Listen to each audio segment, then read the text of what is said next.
This is Jake Funk, Super Bowl champion running back for your LA Rams, and you're listening to the Best Bell Fantasy Football Podcast.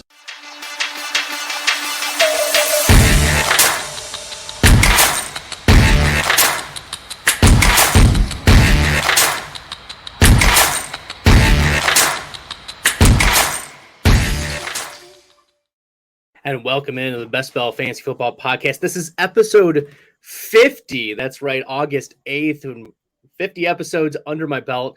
Happy to be on here with you. I'm Bradley Stalder. You can follow me on Twitter at FFStalder.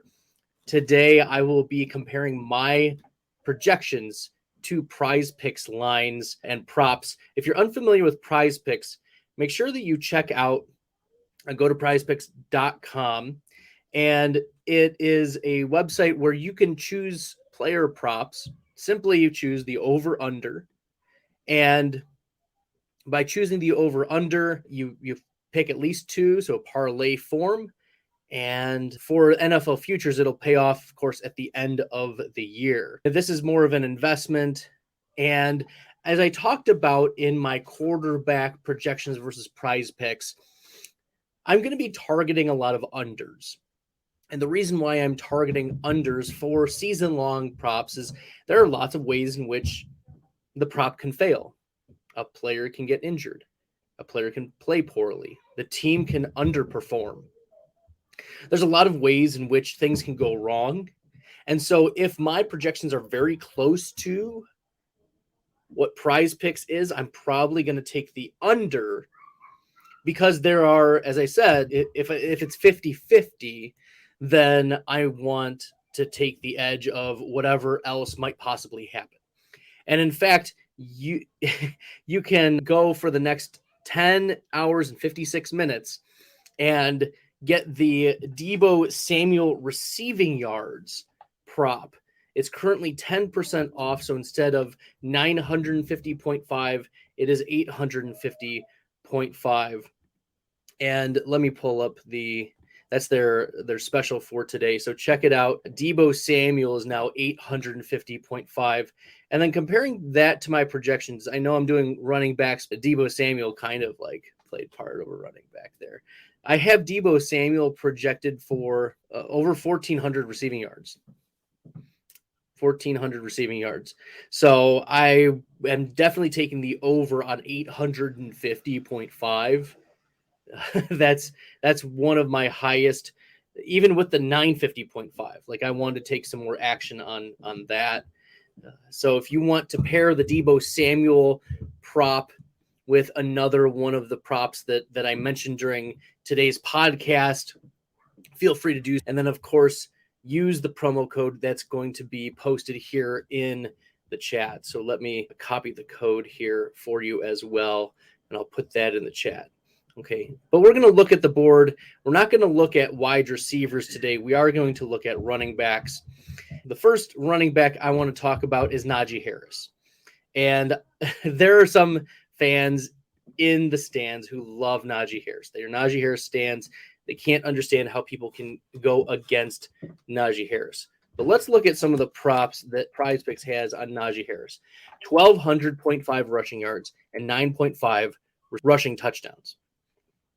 Now, for comparison, last year, Najee Harris had exactly 1,200 rushing yards and 10 touchdowns. Najee Harris was only one of three running backs in the top 24 of fantasy points per game among running backs who played all 17 games. It's unlikely that he repeats that. And my projection for Najee Harris for rushing yards is exactly 1,000.8 or 1,008 rushing yards. So my projection is lower than the PrizePicks prop. And then I adjusted my amount. That's for 17 games, 1,008 over the course of 17 games. I adjusted that to 15 games. So took 2 games of a rate off and then compared that to the 1,200 prop line. And I am 26% lower for Najee Harris for rushing yards. So taking the under on Najee Harris for rushing yards is what I'm looking at. It's one of my biggest unders for rushing props. In fact, I'm looking here. I don't see any other ones in the above or more than a 15% under. I have Melvin Gordon as well listed and Tony Pollard as well listed in the double digits. But the strongest under that I would recommend is Najee Harris for rushing yards. Okay. As I said, he didn't even get there last year. He played all 17 games. We anticipate that the Steelers are going to be about the same offensively. Big Ben was bad last year, but reports out of camp are that Mitchell Trubisky is also bad. Kenny Pickett has not stepped forward. Mason Rudolph has a chance to be the number one quarterback. Like it's an outside chance, but Mitchell Trubisky most likely starts week 1. The reality is the offensive line hasn't gotten significantly better. Najee Harris is not an explosive player. He's a plotter. He averaged 3.9 yards per carry last season. And if you're thinking to yourself, he gets involved in the receiving game, blah, blah, blah, blah. Yes, 74 receptions. But that was part games like scheming by Big Ben. He just didn't want to get hit last year. So he's getting the ball out quickly, close to the line of scrimmage. And there was one game last year where in week 3, Najee Harris had 14 receptions. Right, 14 receptions, 142 total yards. That's not what we're looking for. Okay, yes, he did well to start the season, but then from weeks 12 on, there are 3 instances where he had single-digit points. 3 instances. That's not good. It's just not good. So Najee Harris, I'm taking the under. Even with 307 rush attempts, he couldn't get over this prop last year. You'd have to expect either an increase in efficiency, which is possible, but how much efficiency are you going to expect Najee Harris to jump up? 4.1 yards per carry, right?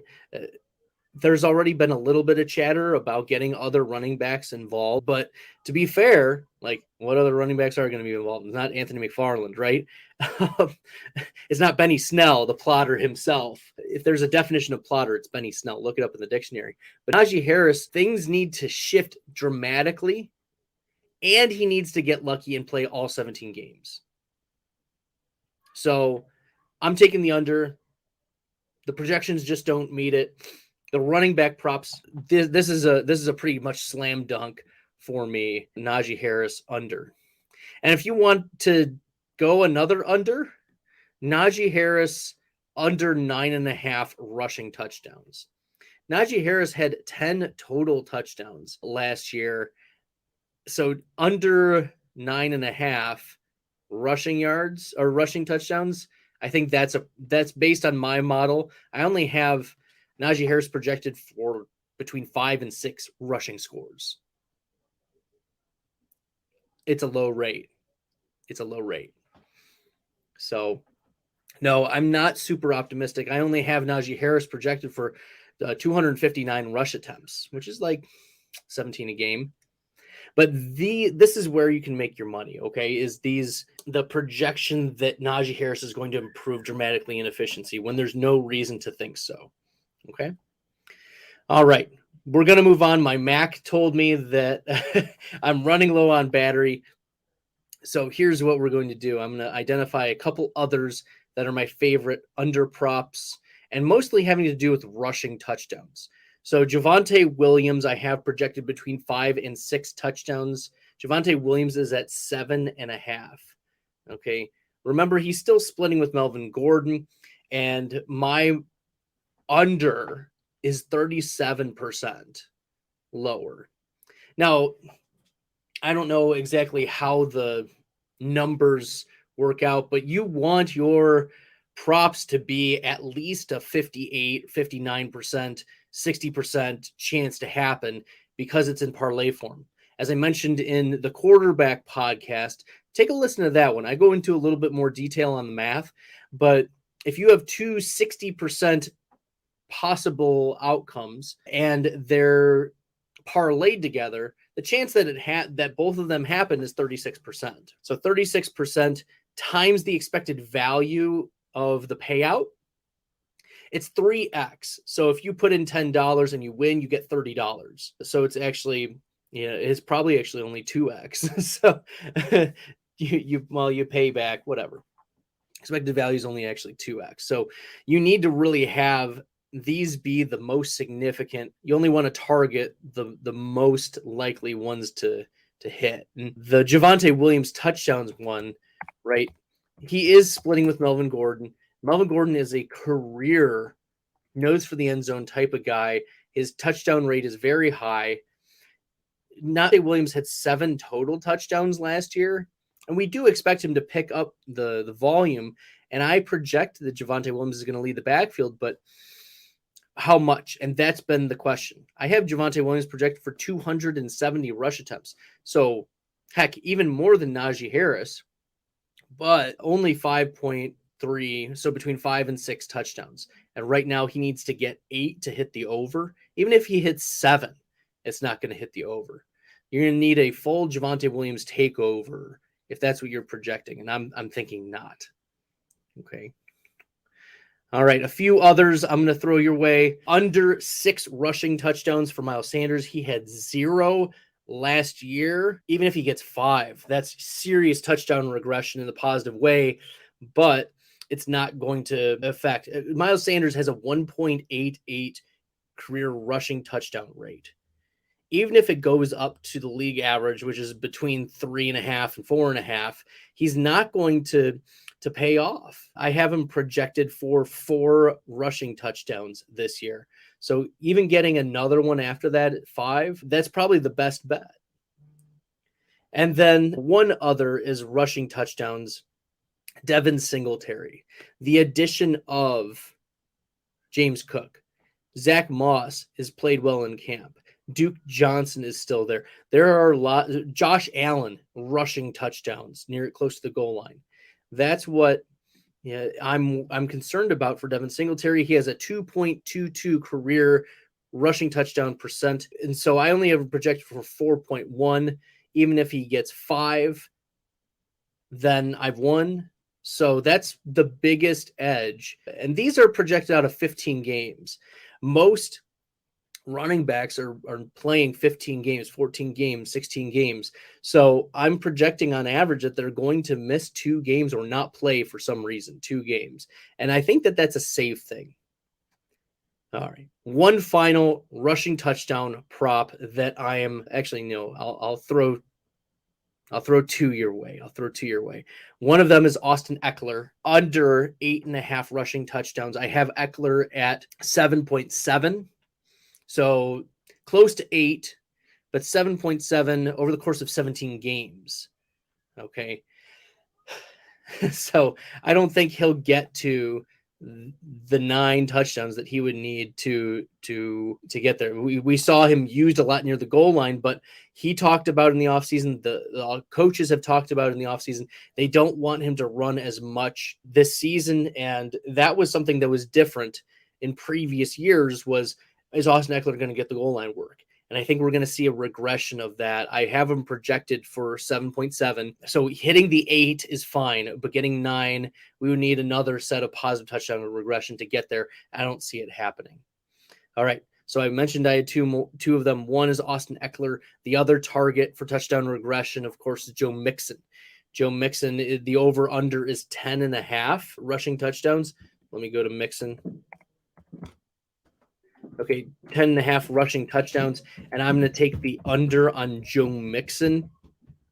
I have him projected for 9.4, so between 9 and 10, and I just need him to get 10. But we've also seen Joe Mixon get hurt in previous years. The offensive line may be better, but we'll also see the Cincinnati Bengals passing more, running more plays, and we could see Joe Burrow being a little bit more mobile given recovery from the devastating knee injury he suffered in 2020. So I think there are ways in which Joe Mixon can fail. My projections have him 20% under this prop, rushing touchdowns. So keep all of those in mind as you're making your choices for running backs. As I mentioned, this is going to be a shorter podcast just because my battery's running low, but also I need to leave for an appointment here soon. But I will be back not on this site, but I'm on the Polly's Podathon. And Shane Barrett is doing great work raising money for Alzheimer research. And I'm hopping on his podcast, the Podathon, for him. We're going to talk about ways in which to improve your rankings, and especially in the context of Fantasy Pros. So I was a 4-time top 10 weekly ranker last season. I won week 17 representing fantasy data. And so that's something I'll be doing again this year is doing these rankings for Fantasy Pros and offering my insights. So I'm going to talk with Shane about ways in which everyone can improve their rankings by checking out that podcast. So today we hit on some PrizePicks futures really quickly. Use the promo code PR-TU0EUX4. I also have posted here, and I'll put it in the show notes so you can take a look and use the promo code on PrizePicks so that you can win some NFL futures as well. All right. Thanks so much, everyone. And in the meantime, I'm Bradley.